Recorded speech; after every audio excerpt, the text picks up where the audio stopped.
ونصلي على رسوله الكريم أما بعد فأعوذ بالله من الشيطان الرجيم بسم الله الرحمن الرحيم وما تفرقوا إلا من بعد ما جاءهم العلم بغيا بينهم ولولا كلمة سبقت من ربك إلى أجل مسمى لقضي بينهم وإن الذين أورثوا الكتاب من بعدهم لفي شك منه مريب صدق الله العظيم. درود شریف پڑھ اللهم صل على محمد وعلى آل محمد كما صليت على إبراهيم وعلى آل إبراهيم إنك حميد مجيد. اللهم بارك على محمد وعلى آل محمد كما باركت على إبراهيم وعلى آل إبراهيم إنك حميد مجيد. 25واں پارہ سورۃ الشورى رکوع نمبر 2 اور آیت نمبر 14 تلاوت کی گئی ہے. اللہ رب العزت اس کے اندر فرقہ بندی کی وجہ بیان فرما رہے ہیں کہ فرقہ بندی کب شروع ہوئی، کب ہوتی ہے، اس کی وجہ کیا بنتی ہے. تو یاد رکھنا علم غیر مفید، دنیا کے اندر بعض لوگ علم کی تقسیم کرتے ہیں علم دین، علم دنیا، جبکہ یہ تقسیم نہیں ہے. علم کی تقسیم ہے مفید اور غیر مفید. کیا ہے سارے بولو؟ مفید اور غیر مفید. جس کو ہم علم دنیا کہتے ہیں، بالفرض سائنس وغیرہ کا علم، میڈیکل وغیرہ کا علم، یہ علم دنیا نہیں ہے، یہ بھی علم دین ہے، قرآن سے ثابت ہے. کس سے ثابت ہے بولو بھائی؟ سورج کا ذکر قرآن میں، چاند کا ذکر قرآن میں، ستاروں کا ذکر قرآن میں، سمندروں کا ذکر قرآن میں، دریاؤں کا ذکر قرآن میں، ہواؤں کا ذکر قرآن میں. یہ سارا تو قرآن میں موجود ہے. اس لیے ہماری یہ تفریق غلط ہے. یہ جو ہم تفریق کرتے ہیں کہ یہ علم دین ہے، یہ علم دنیا ہے، نہیں. علم کی اصل تقسیم ہے مفید اور غیر مفید، مفید اور غیر مفید. اور بالفرض اس کے پاس قرآن کا علم ہے، حدیث کا علم ہے، لیکن وہ اس علم کے ہوتے ہوئے بد عمل ہے، تو اس کے پاس علم مفید نہیں ہے. مفید ہوتا تو فائدہ اٹھاتا. کیا اٹھاتا بولو بھائی؟ فائدہ اٹھاتا. ایک آدمی کے پاس علم طب ہے جی، میڈیکل کا علم ہے، لیکن وہ انسانیت کا ہمدرد ہے، انسانیت کا غرقہ ہے جی، انسانیت کے لیے شب و روز محنت کر رہا ہے. تو اس آدمی کو آپ کیا کہتے ہیں؟ عظیم انسان، مسیحا. کیا بولتے بولو بھائی؟ مسیحا. ایک انسان کی جان بچانا پوری انسانیت کی جان بچانے کے مترادف ہے جی. اس لیے یہ یاد رکھنا علم کی تقسیم کیا؟ مفید اور غیر مفید، مفید اور غیر مفید. اب اگر یہ جو انجینئر کا علم ہے، اب مسجدیں بھی تو اگر انجینئر ہی نقشہ بناتے، مسجد نبوی کا نقشہ بھی کس نے بنایا بولو بھائی؟ انجینئر نے. مسجد حرم کا، مسجد اقصی کا، دنیا میں کتنے کتنے پیارے مرکز بن رہے، عبادت خانے، کون نقشے بناتے بولو بھائی؟ کوئی مولوی صاحب تو نہیں بناتے، کوئی قاری صاحب تو نہیں بناتے، کوئی حافظ صاحب تو نہیں بناتے، کوئی پیر صاحب تو نہیں بناتے. کون بناتا ہے سارے بولو؟ تو پھر اس کو آپ علم دنیا تو نہیں کہہ سکتے، اس کو علم مفید کہتے ہیں. کتنا پیارا نقشہ ہو جاتا ہے، تھوڑی سی جگہ میں ساری چیزیں آ جاتی، انسان پریشان ہوتا ہے یہاں ہم کیا کریں گے. مسجد کا حال بھی بن جاتا ہے، وضو خانہ بھی بن جاتا ہے، واش روم بھی بن جاتے ہیں، جوتیوں کی جگہ بھی کیا ہو جاتی ہے بولو؟ یہ کس کی بنیاد پر بنتی ہے؟ اس شخص کے اس علم کی بنیاد پر بنتی ہے جی ہاں. تو اس لیے مفید اور غیر مفید. جب انسان کے پاس علم مفید ہوتا ہے تو وہ خود بھی کامیاب ہوتا ہے، لوگوں کو بھی کامیابی کے راستے پہ چلاتا ہے. اور جب کسی کے پاس غیر مفید علم ہوتا ہے تو وہ خود بھی گمراہ ہوتا ہے اور دوسروں کو بھی کیا کرتا ہے. تو یہاں بھی جو فرقہ بندی کی وجہ بتائی ہے وہ علم بتایا. دیکھو بھی ترجمے میں آ رہا ہے، فرمایا کہ وما تفرقوا، فرمایا یہ اس وقت تک گروہ بندی میں مبتلا نہیں تھے، فرقہ بندی میں مبتلا نہیں تھے، کب ہوئے؟ الا من بعد ما جاءهم العلم، اس وقت ہوئے جب ان کے پاس علم آ گیا۔ اب علم مفید ہوتا تو کبھی فرقہ بندی میں بولو مبتلا نہ ہوتے، لیکن ان کے پاس علم غیر مفید تھا۔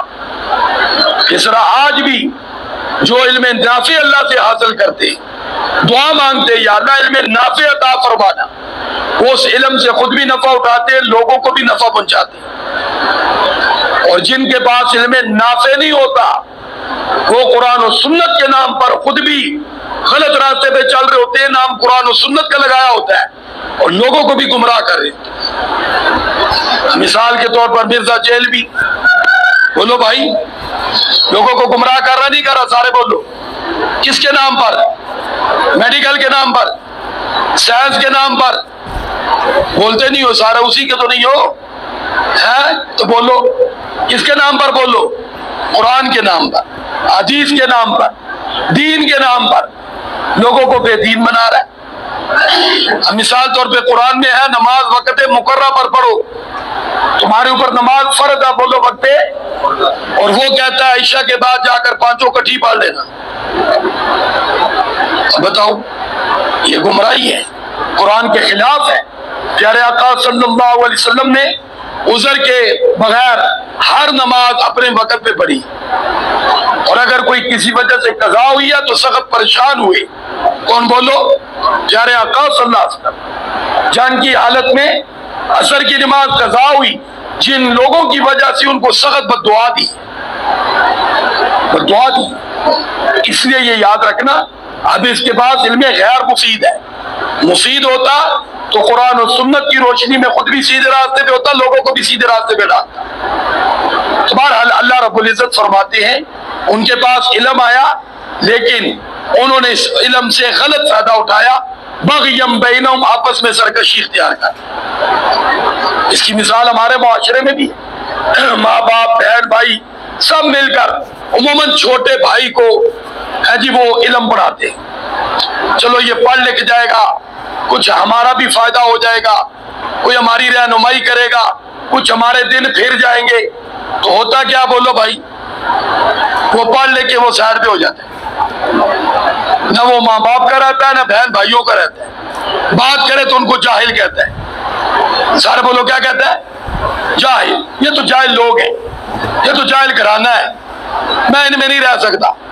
ہاں جی، انہوں نے پڑھایا تھا کہ ہمیں فائدہ ہوگا، وہ پڑھ کر الٹا باغی ہو گیا۔ وہ دو باتیں مشہور ہیں نا جی، ایک بھائی سادہ تھا، مطلب یہ اس کے پاس علم نہیں تھا، ایک ذرا تھوڑا سا پڑھ لکھ گیا، سمجھدار ہو گیا۔ باپ کی ایک گائے تھی، اب جناب وہ تقسیم کر رہا ہے، چودھری جو تھوڑا سا پڑھا لکھا تھا، تقسیم کیا کر رہا ہے؟ بھائی کو کہہ رہا ہے میرے بھائی بات یہ ہے کہ یہ جو پچھلا دھار ہے نا یہ میرا، تو یہ جو آگے والا دھار ہے نا یہ تیرا۔ اب وہ سادہ تھا، وہ جانتا نہیں تھا کہ اگلے اور پچھلے دھار میں فرق کیا ہے۔ اگلے دھار میں منہ ہے جس سے کھاتی ہے، اور پچھلے دھار میں پستان ہے جس سے دودھ دیتی ہے۔ سارے بولو کیا دیتی ہے؟ دودھ۔ اب وہ جو غریب ہے وہ سارا دن اس کو چارہ ڈالتا، کیونکہ اگلا حصہ اس کا تھا۔ کس کا بولو بھائی؟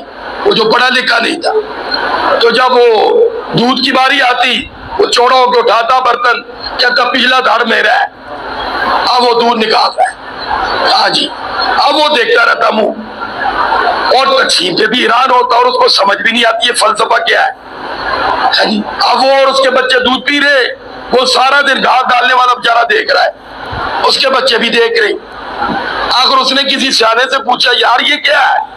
اس نے کہا اس کا حل میں بتاتا ہوں، جب دودھ نکالنے لگے ڈنڈا لے کے آگے کھڑے ہو جانا، اب اس کو مارنا شروع کر دینا۔ کس کو بولو؟ گائے کو۔ اب ظاہری بات وہ دوڑے بھاگے گی تو یہ چودھری دودھ سے رہے گا۔ اب وہ دیکھا اس چودھری نے یہ کیا کر رہا ہے، کہتا اگلا دھار میرا، میں جو مرضی کروں۔ اب کیونکہ یہ پڑھا لکھا تو تھا، اس کو سمجھ آ گئی، اس کو کوئی سمجھ بندہ صحیح ٹکر گیا ہے۔ اب کہنے لگا تیری مہربانی آدھا آدھا کرنے کی۔ اس نے کہا نہیں، ساتھ آدھا آدھا چارہ بھی کریں گے۔ بولو آدھا آدھا۔ اور دوسرا بھی ایک مثال ہے، اسی طرح ہی دو بھائی تھے، اب باپ کے ایک ہی کمبل تھا. اب وہ پڑھے لکھے نے کہا بھائی بات یہ تو سارا دن کمبل پاس رکھنا, بس رات کو مجھے دے دینا. وہ بیچارہ جو سادہ تھا اس نے کہا چلو ٹھیک ہے. اب رات ہوتی وہ چودھری آرام کر رہا, وہ ٹھٹر رہا ہے. صبح کو ہوتی اس کو پکڑا دیتا. اب وہ بھی بڑا پریشان. اب اس نے بھی کوئی جانے سے پوچھا, اس نے کہا تو دن کو پانی میں بھگو کے رکھ دینا.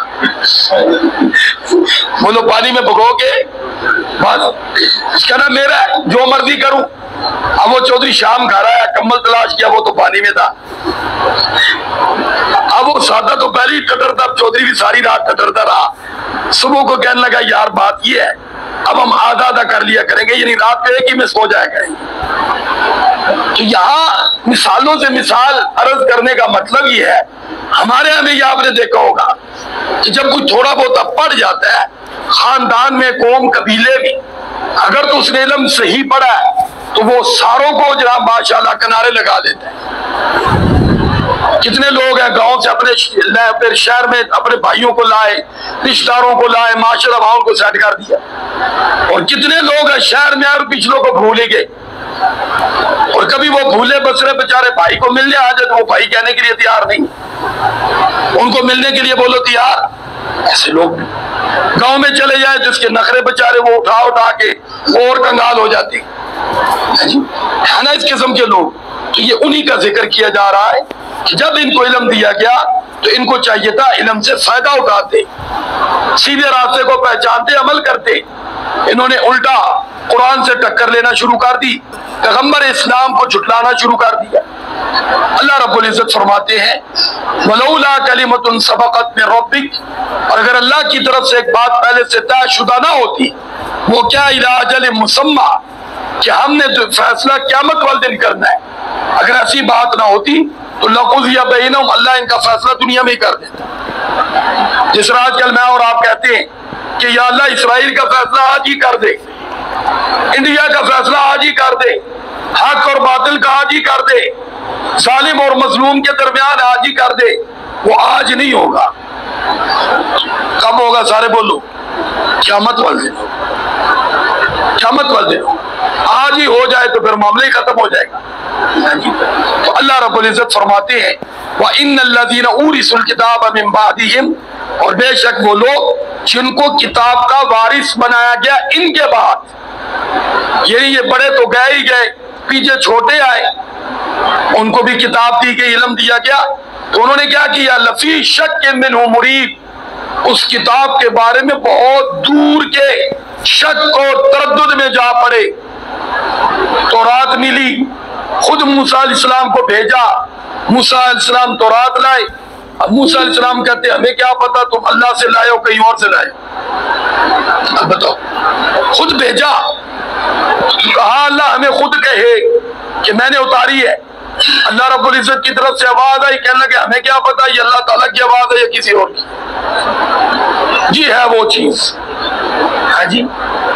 تو میرے بھائی اللہ تعالیٰ ایسی مصیبت سے ہماری اور ہماری اس پوری امت کی اللہ حفاظت فرمائے. ہمیں قرآن جیسی عظیم اللہ تعالیٰ نے نعمت کتاب عطا فرمائی, پیارے آقا صلی اللہ علیہ وسلم جیسے عظیم نبی پیغمبر رسول اس امت کو عطا فرمائے. لیکن آج ہمارے بھی بہت سے قرآن کے بارے میں, عقیدہ قیامت کے بارے میں, توحید کے بارے میں, حضور کی نبوت اور رسالت کے بارے میں شک میں.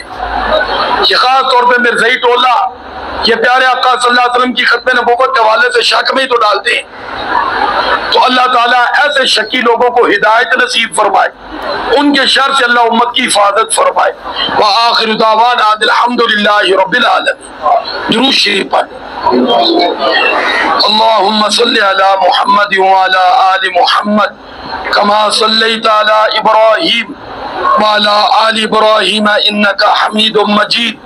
اللہم بارک علی محمد وعلی آل محمد کما بارکت علی ابراہیم وعلی آل ابراہیم انکا حمید مجید. لا الہ الا اللہ محمد رسول اللہ.